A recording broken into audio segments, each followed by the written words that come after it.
Le livre du dimanche, c'est Lettre au président qui voulait marcher sur l'eau de Gilles Guettner, un livre édité chez Pierre-Guillaume Deroux. Gilles Guettner, bonjour. Bonjour. Votre livre commence par une comparaison forte, je vous cite. Les Français pensaient avoir un élu social-démocrate avec un zeste de Rocard et de Mendès France. Ils ont désormais un président libéral matiné de Thatcher et de Sarkozy. Macron n'est-il pas finalement un Sarkozy bis? Beaucoup de paroles pour peu de réformes. Oui, c'est absolument, c'est ce que j'écris. Lorsqu'il est élu en mai 2017, il a incontestablement une vision plutôt, je dirais, social-démocrate de la société. Et d'ailleurs, une bonne partie de la gauche va voter pour lui. Vous me direz, cette gauche n'avait pas très envie de Marine Le Pen à l'Élysée. Et au fur et à mesure que le temps a passé, on a effectivement le sentiment que le président de la République est devenu assez proche de Margaret Thatcher et assez proche de Nicolas Sarkozy. D'ailleurs, les relations sont plus que bonnes, je crois, entre l'ancien président de la République et l'actuel président. Alors justement, votre premier chapitre part de l'article 24 de la loi de sécurité globale, un article qui a beaucoup fait jaser. Vous dénoncez l'amateurisme du Premier ministre. Jean Castex est-il une erreur de casting ? Sans faire un mauvais jeu de mots, je dirais que c'est le Premier ministre et le Castex du président, casse-tête du président.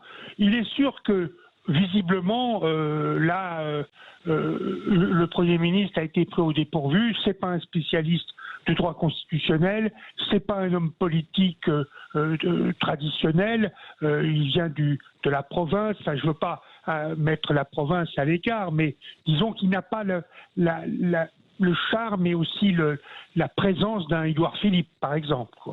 Alors justement, votre second chapitre s'appelle « Totalitarisme doux ». Pour vous, entre la loi de sécurité globale et la loi Avia sur les réseaux sociaux, Emmanuel Macron a-t-il attenté aux libertés des Français depuis 4 ans ? Oui, je ne dirais pas, si vous voulez, qu'il est liberticide au sens où on l'entend et que la France n'est pas encore et ne sera jamais sans doute la RDA ou une démocratie populaire. Mais quand même, si vous voulez, je prends par exemple le projet de loi sur les manifestations, qui a d'ailleurs été censuré par le Conseil constitutionnel, qui permettait au pouvoir administratif de dire si oui ou non une manifestation était autorisée. C'est quand même très nouveau. En principe, c'est le juge judiciaire dans notre droit français qui décide si telle ou telle manifestation doit avoir lieu. Et il est significatif d'ailleurs qu'une partie des députés de droite se soit offusquée de cette façon de faire. Je pense notamment aux députés de la Marne, dont j'ai oublié le nom, là, le nom m'échappe, mais qui étaient très très hostiles à ce projet de loi. Alors justement, vous parlez d'un été orange mécanique en citant les nombreux faits divers dramatiques de l'été 2020, de Bayonne à Lyon. Vous rappelez que Jospin a été battu en 2002 pour avoir pris l'insécurité à la légère, d'où une double question. Emmanuel Macron est-il plus dur avec les honnêtes citoyens qu'avec les délinquants ? Et la seconde question, la présidentielle de l'an prochain se jouera-t-elle sur la sécurité comme celle de 2002 ? Bon, alors je vais répondre plutôt à la seconde question qui me paraît plus fondamentale. Incontestablement, on est actuellement sur la crête de la sécurité, ou plutôt de l'insécurité, de l'immigration, de tous ces problèmes qui intéressent les Français et qui souvent les inquiètent. Alors, il ne faut pas oublier non plus que le phénomène de l'insécurité est un phénomène très ancien. Déjà, vous savez, en 1930, à Paris, il y avait des bandes qui se baladaient et qui passaient leur temps à se castagner. Et il y a eu, dans les années 50-60, les blousons noirs.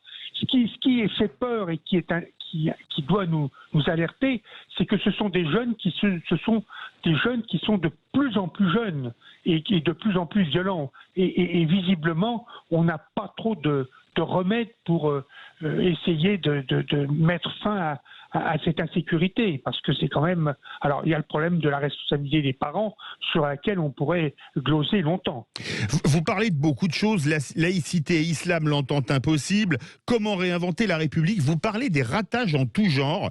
Cet exécutif n'est-il pas le recordman dans ce domaine ? Je dirais surtout, alors vous avez tout à fait raison, ratage, mais aussi, je pense évidemment au masque, qui me paraît être un des ratages les plus importants depuis un an. Moi, je me souviens de la déclaration du directeur général de la santé devant la commission d'enquête parlementaire, et qui disait que on a beaucoup attendu pour que l'on porte des masques, puisque dès le 30 janvier, l'OMS disait que la pandémie allait être internationale. Nous, on a attendu, c'est ce que dit William Dambs, ancien directeur général de la santé, on a attendu, nous, jusqu'au 16 mars pour réagir. Alors là, évidemment, on peut se poser des questions.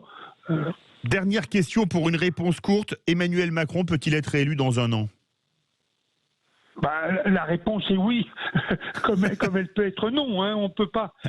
C'est difficile de tirer des plans sur la comète. Je ne suis pas Madame Soleil, et même les spécialistes de sciences politiques ne sont pas Madame Soleil. Qui aurait cru que, par exemple, en mars 2017, 3 mois avant l'élection, qui aurait misé un sou sur Emmanuel Macron?